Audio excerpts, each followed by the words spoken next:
Hello, everybody, and welcome to another episode of Bigfoot Tales. I'm your host, Dan Bigfoot Man, coming to you from the glorious coast of Maine. Although today, as I'm recording this, it's kind of overcast and dreary, but that's okay. We're going to have a good story anyways. Today's episode is entitled A Bigfoot Named Win-To-Coo, and I think what I'm going to be doing over these next few episodes is delving back into the history of this continent and the Aboriginal peoples and some of the legends and folklore surrounding this creature we call Bigfoot today. And some people are under the impression that it's simply nothing more than a hoax, and that it's only existed since the 1950s when Jerry Crew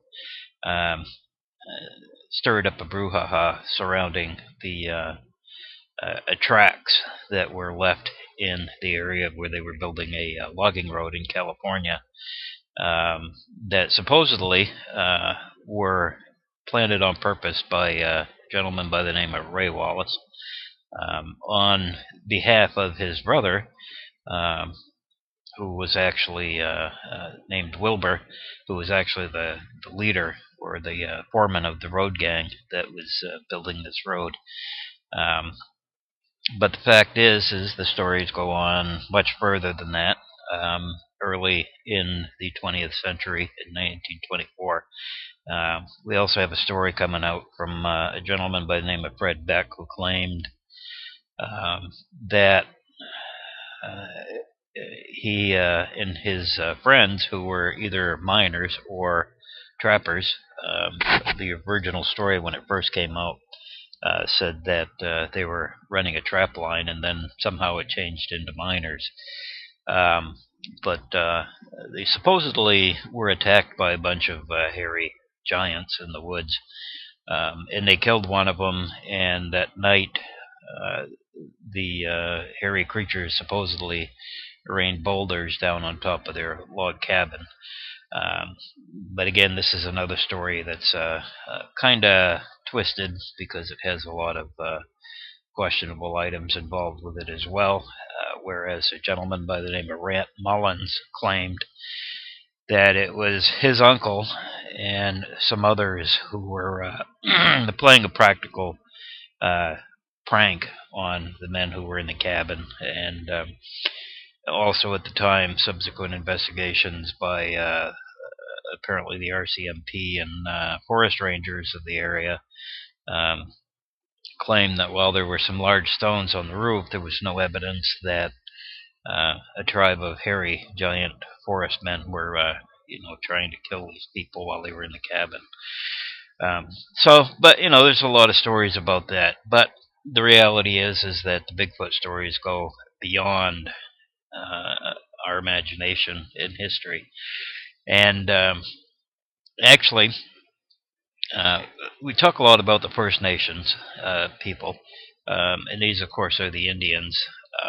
My opinion, from what I've been reading and researching and delving into, is that what we call the First Nations today is not really a First Nation, but the Second Nation. I believe that these creatures that we call Bigfoot today are a kind of a people, and they were here first.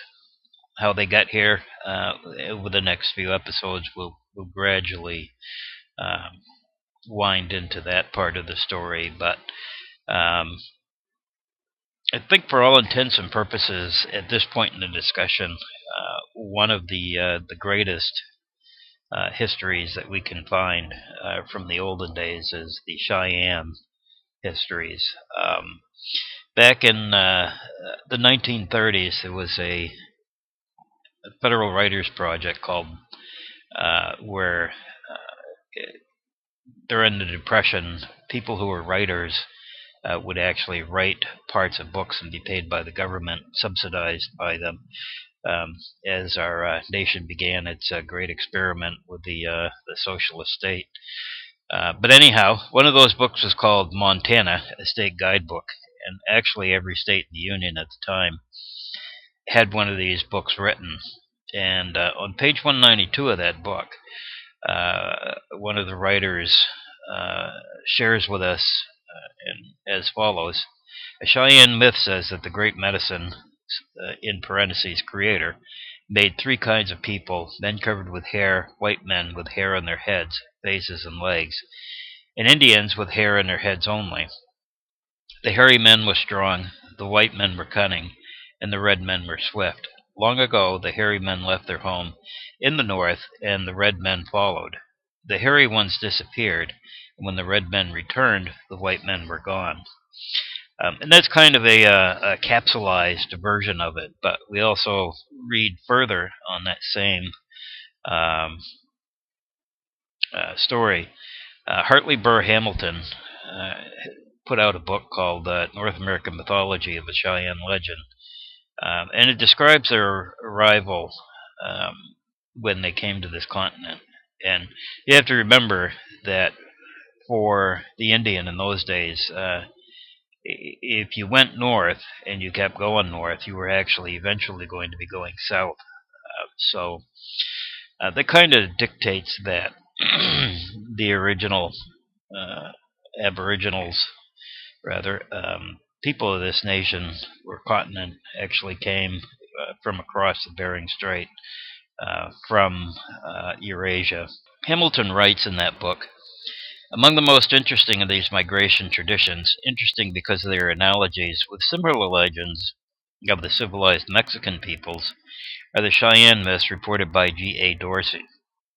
The tales begin with an origin story telling how, in the beginning, the great medicine created the earth and the heavenly bodies, and how, in the far north, a beautiful country, an earthly paradise where fruits and game are plentiful, and where winter was unknown. Here, the first people lived on honey and fruits. They were naked and wandered about like the animals with whom they were friends. They were never cold or hungry. There were three races of these men: a hairy race, a white race, with hair on their heads, and the Indians, with hair only on the top of their head. The hairy people went south, where the land was barren, and after a time the Indians followed them. The white, bearded men also departed, but none knew whither. The red men followed the hairy men to the south, where the latter had become cave dwellers. These, however, were afraid of the Indians, were few in number, and eventually disappeared. And that's a couple of references to the Cheyenne creation myths, but that just goes to show how old this story actually is. And one of the things that I found as we go through much of the history and the folklore of these Indian legends, um, that they can be kind of involved and contrary to each other, in part because we have a hard time. Um, I guess dealing would be a correct term, probably not the best term, but dealing with some of their histories because we don't quite understand it. And in this story, Bigfoot named Win-To-Coo, we get into a little bit of these issues where part of the reason we don't quite understand is because there are so many intertwined stories between tribes that ostensibly don't have anything to do with each other, but if you go back far enough in the folklore, you'll find they come all from the same one. One of the reasons that we get these differences in the names of some of these things and why they look different, but they're really not, is because of localized or colloquialized terminology or naming of these legends. Many of these Indians would tell stories, and they would treat or respect these individuals in these stories as um, what we would call undergods today. There was only one God, there is only one God, and there always will be one God. And the Indians understood that. However, they have a bunch of different names for what we call undergods as being gods, because they did not differentiate in much of their folklore. So we have the actual name for the creator in most of these stories when you wind your way through the different languages, is that the most common name for the creator, or what we call God today, is Manitou. But again, there are other ones. One of the ones that actually have to do with this tale I'm going to share with you today, by the Cree and the Chippewa Indians, was referred to as Old Man. And there are several different spellings of this. And when we look back into the folklore, we sometimes, if we're not real careful and real study in depth, some of these things, there are several different pronunciations and spellings of these. But in the Cree and the Chippewa languages, this Old Man God, as they like to refer to him as, is Napa or Napi or Nepi. And they're spelled N-A-P-A is one spelling, N-A-H-P-E-E is a second spelling, and a third spelling is N-A-P-I. So some people, if you're just not paying real close attention to what you should be paying attention to when you're doing your research, you might think that they're three different individuals because of the spellings, but those are just localized individual tribal spellings, but they all mean the same thing, that would actually be translated into Old Man. And Old Man is not Manitou. They consider him an undergod, but not the god. Old Man is not the creator of the universe. But anyhow, I'm starting to digress again. Unfortunately, I do that a lot, and I do apologize. A lot of people seem to think this is boring. I don't. I think it's actually pretty exciting to learn some of these old things as we get into the history of Bigfoot. But anyhow, let's get back to Napa, or what some people call Old Man. Who is Old Man, or Napi? Essentially, he's an undergod of several different tribes. And again, these are mostly the Cree and the Chippewa Indians that we're talking about here. And I could get into a little bit of the history of how the Cree and the Chippewa became neighbors. Not necessarily willingly, but that's for a different sort of venue here. We're not really going to be getting into that sort of thing. But anyhow, this particular tale that comes from the old Chippewa and Cree legends and folklore has to do with a little bit of the creation myths. And as an undergod, he was able to imbue certain qualities to some of the different animals and whatnot. This particular story actually tells the legend of how the weasel actually has white fur in the wintertime. And this particular story has to do with another one of the undergods that the Cree and the Cheyenne call Win-To-Coo, the man-eater. And Win-To-Coo is, and I'm going to put up a slide here that you can look at. And this is actually a colored image written or drawn by Charles M. Russell. Those of you that are familiar with the Old West art of the day will know who he is. He's a relatively famous writer. Artist, rather. I'm sorry. And he drew a lot of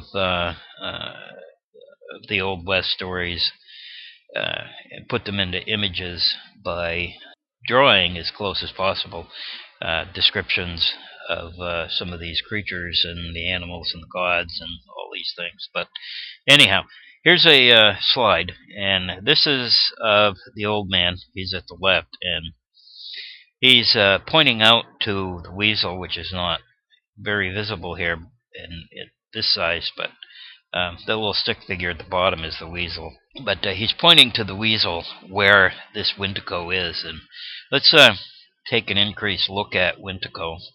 Win-To-Coo is actually a derivative of the term that many people are familiar with as Wendigo or Windigo, which is actually from Cree mythology from the northern part of Canada.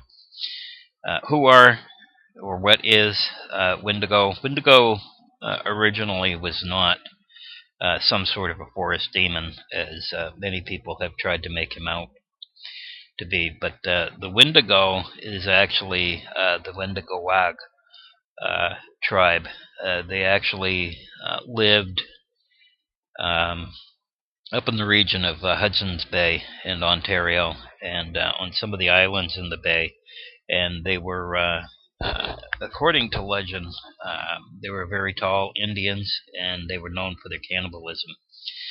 But as you look in a little closer here, and you see the little weasel there, but that's Wendigo sitting by the fire. And we'll zoom in a little bit more. I'll enlarge that for you, and we'll center in on Mr. Wendigo. And you notice that he has a rather hideous appearance. He seems to have a bit of a cone-shaped head there, a little bit, as you can see. And if you look at his arms that are not covered by the blanket, they seem to be covered with fur.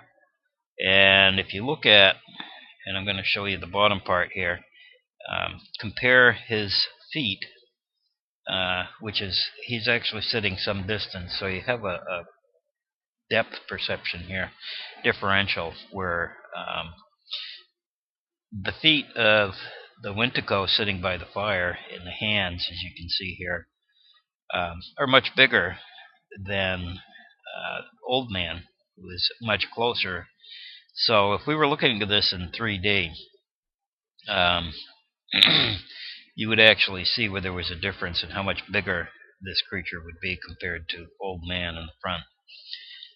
But again, we'll zoom in one last time. This isn't very clear for various reasons, mostly because it's a very poor image that I got. I wasn't able to get a hold of the actual copy of the book, so I had to live by a digital edition for this. So, but here we have the image of the Win-To-Coo, and this was a pretty good description recorded by Mr. Russell. You have your sort of cone-shaped head, large, very large head, not much of a neck on him, big nose, very hideous looking, looks like fur on his arms that's not covered by the blanket there, huge, almost paw-like hands, and great big feet. Very human looking, but very hideous looking. So that's the creature that we're dealing with in this story. Again, all of these legends are about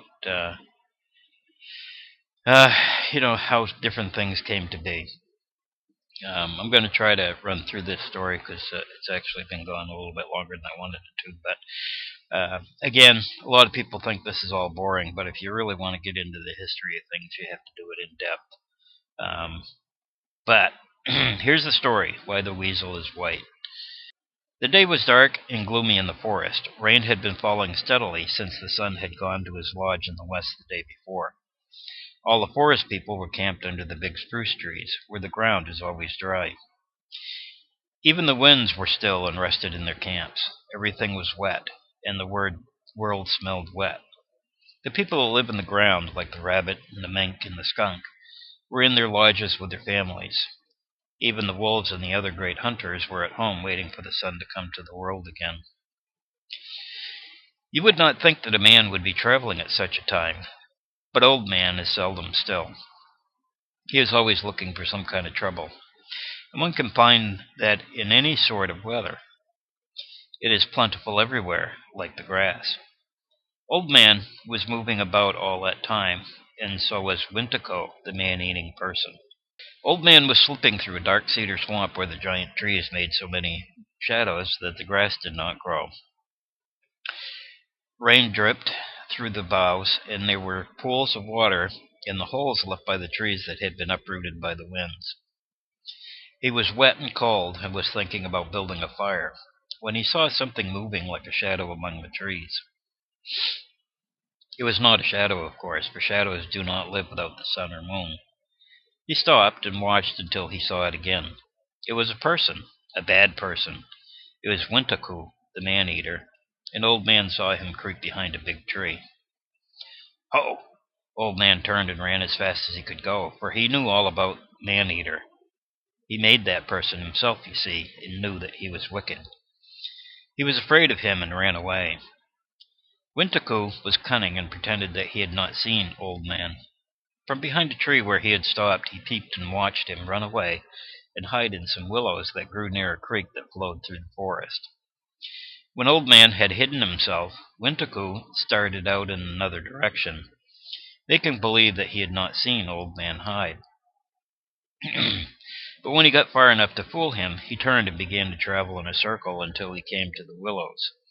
He walked softly. He knew just where to look. Old Man, believing that Win-To-Coo had not seen him, was just crawling from his hiding place when, pow! The Man-Eater grabbed him by the hair. I've got you, you. How, my brother? Cried Old Man. I'm glad to see you. I've been looking for you all day. Ho, said Win-To-Coo. There's no bother of yours here. So you've been looking for me all day, have you? Liar, forked tongue, cheat. Why did you run out of that cedar swamp when you saw me? Tell me that. I saw the bear, and I didn't want him to know I was there, lied Old Man. I didn't see you, Win-To-Coo. I didn't even know you were in this country. Let go of my hair, you're hurting me. You didn't see me, laughed Win-To-Coo, but you saw the bear. Well, I was there, and I didn't see the bear, but I saw you. And now you see me, don't you? Say, don't you see me now? Yes, I see you now, said Old Man. Of course I see you now. Well, that is good, because you never see me again. I'm going to roast and eat you. I am hungry. Everything hides when it rains so long.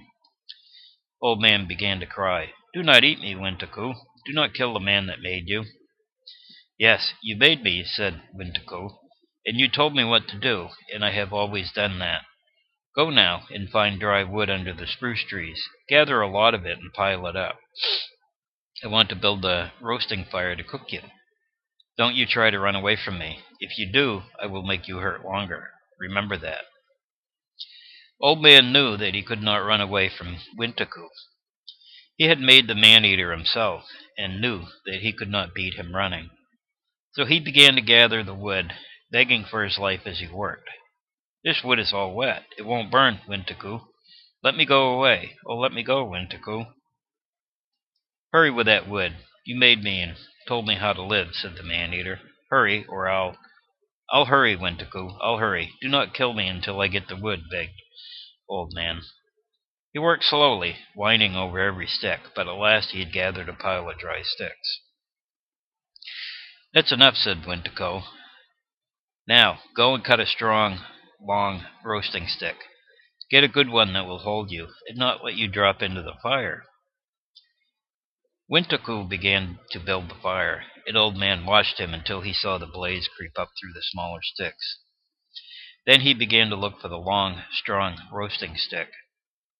He examined many that were good ones, but he pretended that they would not do. He was stealing time. That was what he was doing. He was looking for someone to help him, and he kept calling for helpers in a low voice as he walked around the bushes. Win-To-Coo's fire had burned up grandly, and he sat beside it, warming his hands. The blaze made him sleepy. His eyelids drooped, opened, drooped again, and he was asleep by his fire. Old Man saw that the Man-Eater was asleep, but he dared not try to run away. When he thought of running, his knees grew weak with fright. He kept pretending to look for the roasting stick and calling for helpers. Just as he leaned over a bush to reach for the stick, a weasel that had come out of his lodge to see how the weather was spoke to him. How, old man, said the weasel. What are you looking for? Why don't you stay in your lodge when it rains? Oh, my little brother, cried Old Man. Oh, brother, I am in trouble. If you will help me, I will do you a favor. I have made the other people handsome, and I will do the same for you if you help me now. I'll make you change your robe with the seasons, make each robe look like the country you live in. What's the matter? Asked the weasel. Look over there by that fire. That is Win-To-Coo, the Man-Eater. He is going to roast and eat me. I am looking for a roasting stick for him. I am afraid to run away. He is swifter than I am. I know that, for I made that person myself. I will see what I can do, said the weasel. You stand still. Do not make a noise. Do not call for helpers, but wait until I return. The weasel moves quickly and quietly, and he went close to Win-To-Coo at the fire. The man-eater was fast asleep. His mouth was open, and his snoring shook the ground. Each breath that came from the huge body stirred the fur upon the weasel's back as the wind moves the grass upon the ground. But the weasel is brave. He smiled and stepped backward to get a good start, that he might pass Win-To-Coo's teeth before he waked. Then, pow! He ran down the great throat of that wicked person. Yes, and when once inside, there was nothing that could stop his work. Nothing at all. The weasel is a great warrior and knows where to strike. He ate Win-To-Coo's heart, and of course the man-eater died. When the weasel came out, he said to Old Man, "Well, that person is dead. Now do as you promised. Do something for me." "Oh, brave warrior," said Old Man, "I will do as I promised." Then he sang, "O Weasel, my brother, a great warrior, you shall have but few enemies, even though these shall not see you. Swift as the shadows I have made you, that shall always be upon your body. You have saved me from Win-To-Coo." When he had finished singing, he said, "I give you a white robe for use when the snows come. No snow shall be whiter than you are, but the tip of your tail shall be black to mark you from the other things that are white in winter. I also give you a yellowish-brown robe to wear in the summertime. In this robe you will look like the dead trees and logs that lie upon the ground. You will always be hard to see in any season. This will be good for you and bad for your enemies. That is why the weasel is brown in summer and white in the wintertime." Oh, and that is the story of why the weasel is white, and also helps to explain a little bit where some of these legends come from. And again, we take another look at this Win-To-Coo that some people have called Wendigo, and is actually a derivative of the original tribal history of the Wendigoags, which supposedly, I believe, according to my research, supposed to have become extinct somewhere in the late 1500s. We read in some of the earlier explorations um, that the Europeans, when they came to this continent, actually ran into some of these creatures, and they were afraid of them, and they had all kinds of nasty things about them, how they were huge giants and as big as trees and all kinds of crap like that. But again, if you're really going to do some research on Bigfoot, you really have to pay attention to what you're doing, and you have to really look at the details to find out whether or not this creature is actually real or not, or whether it's just mythological and being. And again, we get back to this question: is there a Bigfoot or isn't there? I can't tell you for sure. I've seen some things that make me want to believe, and I do believe that there is something there, but I'm not sure what it is. Many of the things that we see can be attributed to misidentification, and in many aspects, this is what we're dealing with here. But this is the some of the ancient history, the legends and the folklore surrounding this creature that we call Bigfoot today. And again, I'll put that slide back up here. Take a close look at him. There's the poor creature sitting by the fire. And we ask ourselves, does Bigfoot use tools, and does he need fire, and things like that. If Bigfoot is what I believe that Bigfoot is, the opportunity arises. I think he does use these things. He uses spears and rocks as tools and whatnot. And I think he also has the ability to build fire. But because we never see him, ostensibly, we don't know for a fact whether he does or not. So, but anyhow, this is the image that Charles M. Russell drew of this Win-To-Coo creature. And again, just to highlight some of the image here, as we zoom in on him, we see that comparison to the other Indian, Old Man, we see that he has, what we have come to accept as a classic sort of cone-shaped head, huge, hideous face, fur on his arms, large hands, almost like paws, and huge feet.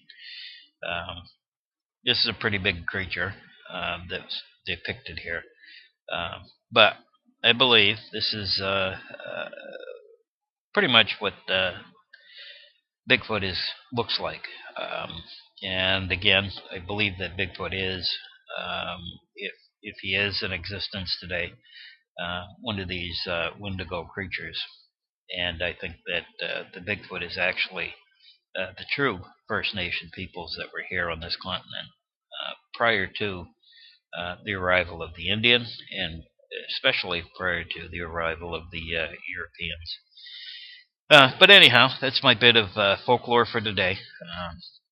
The Bigfoot named Win-To-Coo, and hope you enjoyed it. Hope you come back for more Bigfoot tales here, and subscribe to my videos, and also be on the lookout for. I've recently completed a book called "Good Bigfoot the Human," and we go into some of these folklore in these tales. It's going to be available for $20. You can go to the link at the bottom of the description of this particular video, and check it out, see what you think about it, and I'll have some more details on that book over at my blog, Bigfoot Tales. And again, hope you enjoyed this video. Sorry if I bored you all, but education isn't necessarily all fun and games. But anyhow, hope you enjoyed. Come back for more Bigfoot tales, and we'll see you next time. And until then, happy squatching.